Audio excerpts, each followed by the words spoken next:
eyakuleetera okubala. The person who introduced arithmetic Olabanga to you, yakuyamba. you thought they helped you, Naye yaleeta stress. but they instead brought stress for you.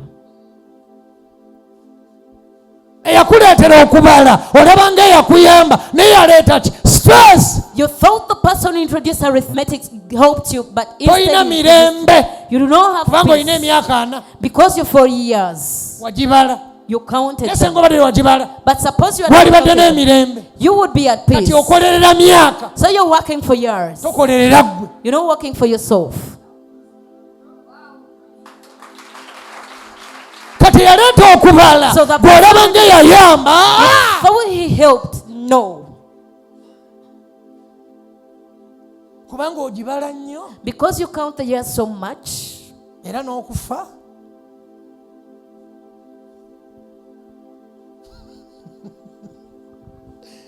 Oba ne pressure y'emyaka. you're always under pressure for years. Pressure y'emyaka. The pressure for years. Eyagireeta yaleeta kizibu gy'oli. The person who introduced age brought a problem to you. Yatuyamba. See, they helped us. Tonakirowoozaako. You haven't Nago thought obuyambi about it. obukirimu. Show me the help in Buli it. kye baleeta kyonna Whatever baali was bamaze introduced, okukibala They nti have bo calculated bakifunamu. that they are going to benefit out of it.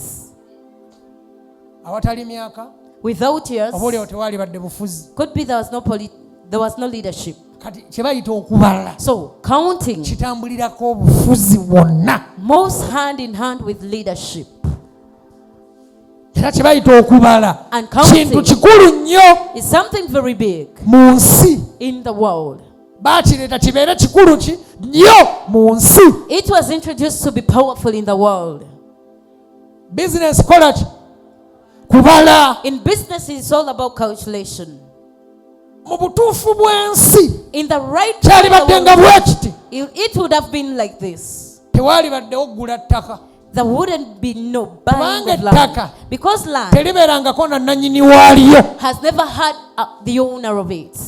Lyafuuka lya nannyini waalyo It got ng'okubala ownership kuzze. after calculation was Omugezi introduced. lowooza nnyo gyakitegeera. Let the smart person Lyafuuka lya nannyini waalyo ng'okubala koze ki? Kuzze. It got Senga ownership. tekwaliwo If lyali badde lyaffe. If there was no arithmetic, Kati all the land would be seriously. ours. This time the land is not ours. Ne Katonda agula ettaka kati. God buys land, Kubala. arithmetics. Omuwendo gw'omuntu gwafiira wa?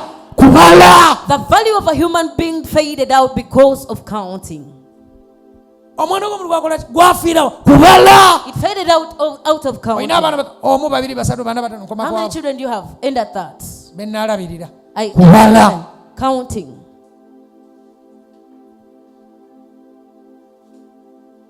Oba otegera kyegeeza kuyigiriza. Do you Kola want ki? someone Kubala.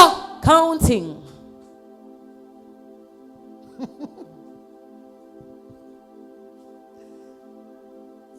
Tetubala nti kubanga ensi yaliwo nga yakolebwa kuva mu kubala nedda. We do not count because the world was created from counting. Okubala kukyusa ebintu bingi. Counting changes a lot of things. Ze pancha abamu ze mwekuba. Those are the punches that Kati people. waliwo ebintu omu ng'olusi munda muffe tebyali baddemu. There are certain things that won't be Obujja ng'olusi bwajja that sometimes ne buba bungi nnyo olw'okubala. because of counting. Omutima gw'abantu gwafa lwaki? Kubala. The people's Omuntu hearts n'akyawa are munne a human being hates another olw'ettaka, for olwa land, boodabooda, because of a motorbike, olw'amatooke, just because of oli abala. a person is targeting something. Gaziya nawe ojja genda weeyongerereko nze nkusumulyako katini. Expand this because I'm only giving you something small. N'ekiri bakiteekawo mu bwongo. But the other is put in a person's brains. Kati byonna buli kimu kyafuuka kyamaguzi. So Okubeera ekyamaguzi for it to be something that is, kivaawa where does that come mukubala. from? It came from arithmetic. Kwadde amatooke ameka nkwadde amatooke mukaago nanziriza ameka. I've Kubala. given you 6 fingers. How much will you give me? Kati pressure yonna gyo kuze baze emyaka Oh, bwe giti I'm kuze this ndi age. bwenti ndi bwenti This age. senga I'm tekiriiwo. If it hadn't been there, ekigambo bugagga kyavaawa kubala. Where did the world wealth come from? Teriyo yali badde anoonya bugagga. Nobody would be looking for wealth. Era tekyali baddewo. And it wouldn't be there. Teri yali badde anoonya bugagga. Nobody would be looking for wealth. No. Byonna ebyo bikolebwa mu kali kasaakwe bayita ki kubala. Everything is done from the circle called counting. Kubala kyekikola obugagga. It's counting that makes wealth. Era bw'oyagala kubeera mugagga And if you want kuba to be tokyalina rich, kyakukyusa because there's the bala. change, you count. Ettaka awatali kubala The land lyabanga ly'abantu bonna. it was meant for all the people. Tebaalisobodde kufuga awatali kubala. They wouldn't be able to rule without counting. Tebaalisobodde kubeera bannannyini baabyo awatali kubala. They wouldn't be Babeera able to be bannannyini landlords. baabyo lwa kubala. They became owners out of counting. Lwaki? Lwa kubala. Because of Kyaki counting. kulemesa ozaala abaana? Why does you for giving nabala. I counted. Nina basatu. I have 3. Ate mbala obusobozi. And I consider ability. Kati kabe bugagga So be it wealth, busimbibwa mu ki? Kubala. it is based on counting. Obugagga kye ki? What is wealth? Bakubuza obugagga kye ki? When they ask you what Ddamu is muno wealth, omugambe obugagga kubala. respond by saying that Obugagga mathematics. wealth is math. Kubala. It's Era all about teri asinga counting. mugagga kubala. Omugagga abala n'ekikumi. A rich man Omugagga counts abala n'olwataano. A rich man counts Kubanga the 50 yakimanyi. shillings because they know Miliyoni bw'ogijjako olwataano eba tewera. once you take 50 from Miliyoni million, it's not bw'ogijjako millions. ekikumi eba tewera. Once you take 100 shillings from a Kati million, bw'aba it's abala not million. n'olwataano alubala. So if they are counting, they count. Kati okubala So mwe counting, muva ekigambo obugagga. that is where Mwe wealth muva comes ekigambo from. obutemu. That is where murder comes from. Obutemu. Murder. Gw'owalana walana waaki? Why do you envy the one you envy? Ansinga. They are better than me. Onfuna bulungi? Do you Kati get me ekigambo very well? bugagga So the word wealth kubala. came from math. Tulina obayigiriza okubala. We have to teach them how Buli omu to yali amanya count. okubala. Did everyone know how Bagenda to nga count? bayigiriza abantu okubala. They went Bwe teaching bajjira them how muno to tewaaliwo kubala. By the time they came to Africa, there was no math. Tutwala tutya ebyabwe? How do we take theirs? Tubifuule byamaguzi. Let's turn them into things to be bought. Ensi tugifuule y'amaguzi. Let's turn the world into Kati a price ettaka world. So land, lyagula. you have to buy. Naye lyani? But whose is it? Buuza munne ettaka lyani? Ask your neighbor, who is the owner of the land? Mubuuze. Ask them. Amugambe. Ha? Kabaka yalijjawa? Where did the king Oba get the land? bakabaka baalijjawa? Where did the kings get the land from? Kubanga gw'oligula. Because you. Naye abaliguza baalijjawa? But where do those people who sell it get it Abayita from? bannannyini lyo. The landlords. Kabaka yasiima n'ampa ettaka bweriri. Kabaka The yasiima. king appreciated Ye getting yali this piece jjawa? of- So where did the king get the land from? Bwe tuddayo ffenna tuli bakabaka b'ebyaffe. Once we are to go back, we are all kings of our own property. Awatali kubala Without tewali baddewo calculations, bitiibwa ebimu. certain owners wouldn't exist. Byonna ebitiibwa biva mu kubala. All the owners come from counting.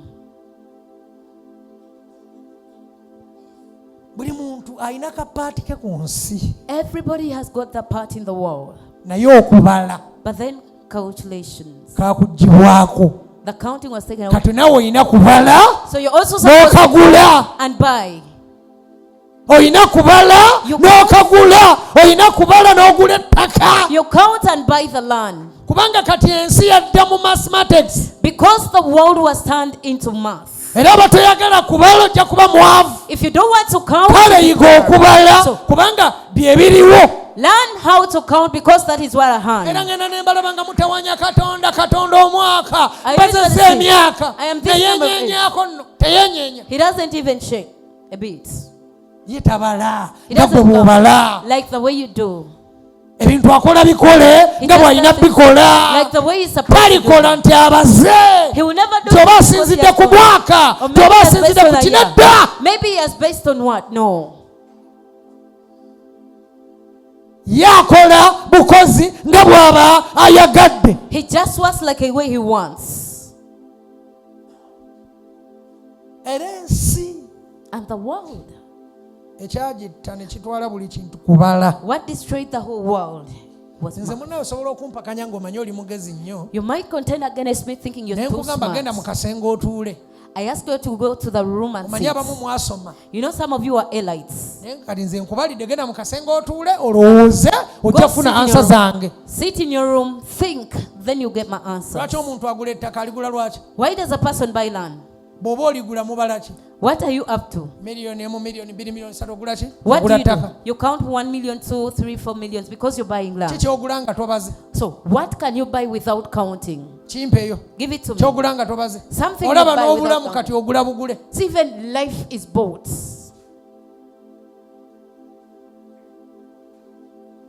Waalibadde w'amaanyi nnyo. You would be very powerful. N'okufa kwalibadde kutono nnyo. And death would also very Senga much. wasigala If you had remained, ku butonde nga bwe kyalina okubeera, twalibadde balala nnyo. we would be completely Naye different. twanafuwa nnyo But we became so weak olw'amagezi, because of the wisdom. olw'ensi gayita amagezi, What the world calls naye nga the si wisdom. magezi. Yet it is not wisdom. Oli asooka kubala n'akubala abala wenna n'akubala A person first calculates you, counts you. n'alyoka akwagala. Then they fall in love with you. N'omuwendo gw'omuntu gwadda mu kubala. So even the value Yensonga of a human bakuleetera being is in ennamba money. 666. Ennamba eyo bagikwekamu ki? That is why 666 was introduced. Ennamba eyo It's in that- bagikwekamu plan z'ensi. They hide the plans of the world in that number. Yeri ennamba 666 That is the ekwekebwamu plan z'ensi. That is where the plans of the world are hidden. Ebalo byabwe byonna biri mu nnamba eyo 666. And all the secrets are in New World the Order yonna eri mu nnamba eyo 666. The New World Order is hidden in the 666. Buli kyonna bakikola na kubala. Everything is done by counting.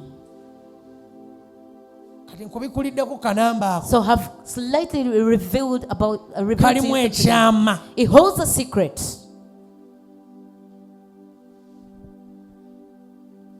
Kale So tujja kweyongerayo olulala naye we shall go further next time.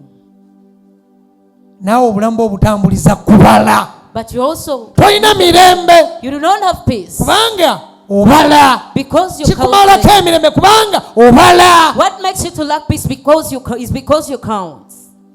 Waali kaddiyenga nga tomanyi nti okaddiwe. You would age without knowing that you're aging. Kiwaaki What does it give? kiwa obwongo bw'eddembe. It gives freedom to your brains. Kaddemu okawulire. Can I repeat? Waali kaddiyenga You nga would tomanyi age. engeri gy'okaddiwamu, naye kati okaddiwa knowing how omanyi it engeri gy'okaddiwa. But you age knowing how it happens. Kale bano bayinza okuba ne babipiikinga, It seems you're not naye picking ati one thing. banaabiraba ne babipiikinga. But at least Kati okaddiwa omanyi okola ki? Okaddiwa You age knowing that I kubanga am age. obala emyaka. Because you can count the Era years. okimanyi bulungi aweza emyaka ana. Not very well a person reaches 40. Tukulabula tugamba kati ono agenda ayingira ana. So this one is Agayingidde. approaching 40. Tubala. We count. Oli nange waluganda tubala. We do count. Kati walibaddenga ne kye bayita emirembe gy'obwongo. We would always have the peace of the mind. Gemanyi g'omuntu. And that is the strength of a human being. Emirembe gy'obwongo gemaanyi g'omuntu. The peace of mind is the strength of a human Obunafu being. bw'obwongo The era bw'obunafu bw'omuntu. The weakness of the mind is the weakness of the body. Omuntu bwongo. Because a human being is the brains. Okafunye? Have you got that?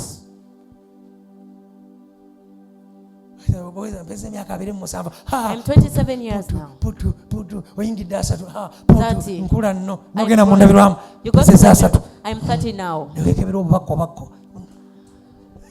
Babwira obubakko obutamatama. Naka nkuze. Say, I've grown. Nkuze bannange. I have grown. Pressure. Because you're under pressure. buli kye walikozenga whatever you do, walikikoledde nga mu mirembe. you'd always do it in peace. Kati ensi eyonooneka. So the world gets Eyonooneka naki nakubala. getting spoiled because Bino of you. byenjogera ge mazima. What I am saying is the truth. Era ekyeyonoona abantu bonna ne babeera bafere kubala. And what this is to become con many. Era bw'oyingiramu okubala ng'oli muweereza ng'obala nnyo ofera. Once you become so calculative as a minister, you begin to con. Kasi oyingiramu ebyokubala ng'oli muweereza ekiddako kufera. The next step is to con people. Biseewo ntya. How can I go through this? Olwanisa okubala. Begin to count. Byonna bizaalibwawa era mu kubala. Everything is born out of counting. Kasi ofuna omusajja n'otandika okubala ofuuka ki mufere. The moment you get a man and you begin to count, it means you become. Tandika kubala. Mugyemu ntya ssente. Nkoze ntya. Oli mufere. It means you're a con woman. Kyekyabidda ki? Ne bw'ofuna omuntu n'omuliraana omubala okola ki? If you Obala. find a person, you draw near them but with a target. Buli kimu. Everything. Ebirungi n'ebibi. The good and bad. Kubala. Calculations. Kati ensi. So the world. Yakubala. It is there to be counted. Kera saawa emu. Wake up at 7. Gwe saawa emu ogirabawa mu buntu. Where is the 7 o'clock in the real way?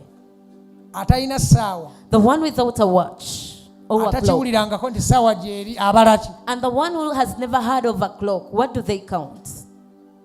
Asobola ogamba saawa emu kati. Can they say it is 7 now?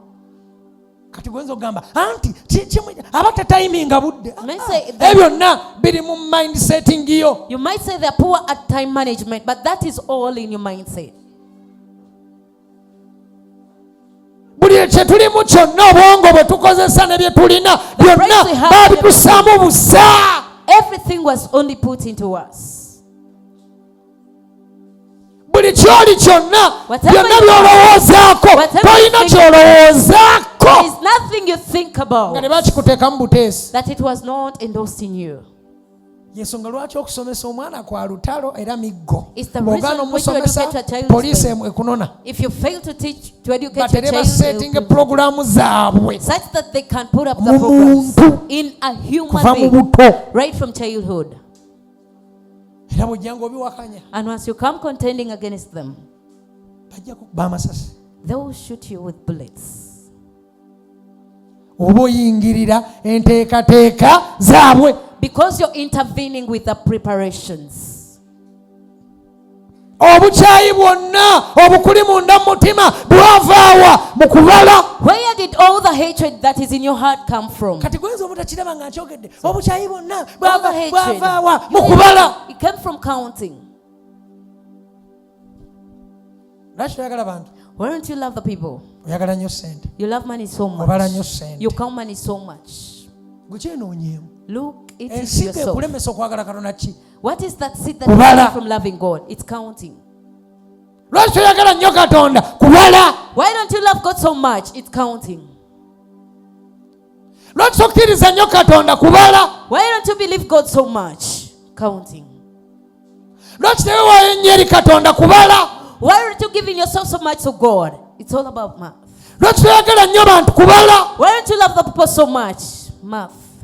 Lwaki wafuuka omuyaaye? Kubala. Why Tewali baddewo mubbi. There wouldn't be thefts. Ekyabafuula ababbi? Kubala. What turned you into thieves is because of counting. Kale essaawa eyo So that clock or the watch. lwaki tukyawa Katonda? Lwaki tunyooma Katonda? Why do we Kubala. It is counting. Tubala nnyo. We count so much. Kwegamba buli kimu kola ki? So everything is about Kati counting. bakutayiminga ne woyina okuliira. The even time where you're supposed Lunch time. amalya g'ekyemisana, Breakfast. ekyokumakya, ekyenkya, Supper. ekyeggulo, Kwegamba buli kimu kyonna everything. omala kola ki? Era omanyi n'otukola bwoti ku ssaawa tezinnawera ssaawa 7:30 ndya 7:30 It is not yet 1:30. oli omaze kola ki? Kubala. You go for lunch after senga okubala Thursday. tekubeerawo If tewabaawo company is boss. there will be no boss. Buli kyokola okola obaze Whatever olira you do is n'omuntu out of ng'okola ki ng'obaze You draw near tewakyali personal mukwano friend. mutuufu There is no gw'osembera your omusemberera obaze The one you gw'okubira draw near is akasimu out of okamukubira obaze The person you call is out of n'oweereza message calculation. ogimuweereza obaze The person you send a message to is out after calculation. kati batyo bakuyingira That's the way they entered into you. mu bulamu bwo In your life, ebikyamu by'oyita ebituufu what is wrong is what you consider to be ate era right. obigoberera lwa mpaka And you follow them by force. tugobererwa ki lwa mpaka We follow them by force. andi obigoberera lwa mpaka nga gwe ate abigoberera You follow them by force. naye Yet ng'ate you do bwe it. bakuwamba Yet they captured you. nga ne bw'oyagala obyejjemu That even if you nga ne want bw'olwana to, obyejjemu even if era olubyejjemu ogenda owulira ng'obiwulira mu mutwe as you try to leave, they still come back to your bameka brain. bagamba bya ddala How many people say this is real? ng'obiwulira wa mu mutwe It still comes back. tebijja kusobola kufuga bantu bano We will not be able to rule over these bwe people banaaba tebasobodde tebabala tetubaze if we do not calculate. tulina okuyiyayo ekintu We have to think balina of something, okutambulira what they're kati supposed to follow. pulogulaamu zaffe zonna ez'obuntu So all our programs zezimu are the same as human beings. naye aza banoonyereza ku sitaani gwe bayita sitaani But if I'm to make research on what is called the devil, kabondo k'abantu it seems there is a group of people. oli nange waluganda Are you with me? kaakati ensi bwete era mutambula mugoberera You move while following. myaka Count era wano years. oli mugoberezi waki wa myaka And the people here are kati following tugoberera bbiri years. meka So we are following 2000. bbiri abiri mu ki gwe tugoberera It's the one that we are following. ate emyaka gyaba gibala And they count ne the bagamba mu years. bbiri bwe biti They say in 2000 and this. tulina kukolayo kino We have to do this. tulina kuba nga tukozeeyo kino We must have done this. kazibe emmotoka zifuluma Beat kampani the cars zifulumya to be mmotoka buli kimu manufactured. kyonna Every brand that is ziyina released, ekibiina ekizigatta it has got a group that balina trains them. balina ebatakkiriza kuvaayo kati There are things nga they bya don't bbiri allow to asatu come. They're supposed to be released in 2030. golaba ovuga n'otamanya You just see yourself byonna driving, biba bisetting not knowing that everything is planned. tukolerera ki bugagga We work ne to walibaddewo become omuntu agamba nkolerera kumanya katonda Even there will taliiwo be a person ne wano who says, "Oh." taliiwo rich. Even that person is buli not muntu here. ali wano akolerera ki gaggawala Everybody oli wano wants to okola be ki rich. ogaggawale You're here. byavaawa Where? kubala It came from Mars. toli wano ogamba nze nkolerera bugagga Nobody here says, Katonda, I want to be Katonda. rich. I want God. tukolerera ki ffenna We all work. mission eri ki Our mission and Bugagga. target is to become rich. si kubeera bulungi Not to lead a good ne bw'olya life. n'okkuta teweebaza Even if you eat and get satisfied, you don't give thanks. songa lwaki abantu balina emirulu It's the reason that people are bw'owadde greedy. asatu enkyaku ayagala omuwa asatu amalala The one you give the 300 today, they will want the 300 next day. byonna biseetinga bino bugagga manya Everything obugagga is planned. katonda yagamba God abagagga be These olwolwo rich people. No. tebyalina kubaayo Such things were not supposed to be. omuntu katonda yamutonda n'amuwa obugagga bwe nga yeye God created a human bwe being. bulamu bwe Your life is your wealth. n'amuterawo byalina okozesa okunywa And he put the necessities, okulya eating, n'okwebaka drinking, and where to sleep. nga teyeetaaga timbeere na kino That they wouldn't be in need of having this. or era that. ekitumalako emirembe twagala kubeera nakiri And tubeere what ne makes us kiri like, what amaka is amanene the big amayumba amanene the big manya house, ebintu bwe biti such things. katonda No. yatutonda nga ye atonze emmere God created food, lya nywa weebake eat, drink, sleep. era otulo twolaba kya bugagga And sleep is a great treasure. naye enjala ne bwekuluma tolina kyakulya But even if you feel hungry, you don't have what to eat. kuba byonna byafa Because they all faded out. olwakatayimu Just because of time. kati ng'ensi bw'etambula Like the way the world moves, olina okukkiriza n'otambula nayo you have to accept and move with it. naye mu kukkiriza nnyo katonda But in believing in God so much. era sigambye tobala naye nga bwetambula tambulira muyo naye nga okkiriza nnyo Katonda era ng'obala nnyo ebya Katonda When you're very keen when it comes to godly issues. era ng'obala nnyo ebyaki ebya Katonda When you're very keen when it comes to godly kubanga issues. ebyafuula abantu abasiru ne bava Katonda kubala. Because what turned people into goons was counting. Ensi zonna zisinze Katonda, amawanga gasinze Katonda. Ensi zonna zisinze Katonda.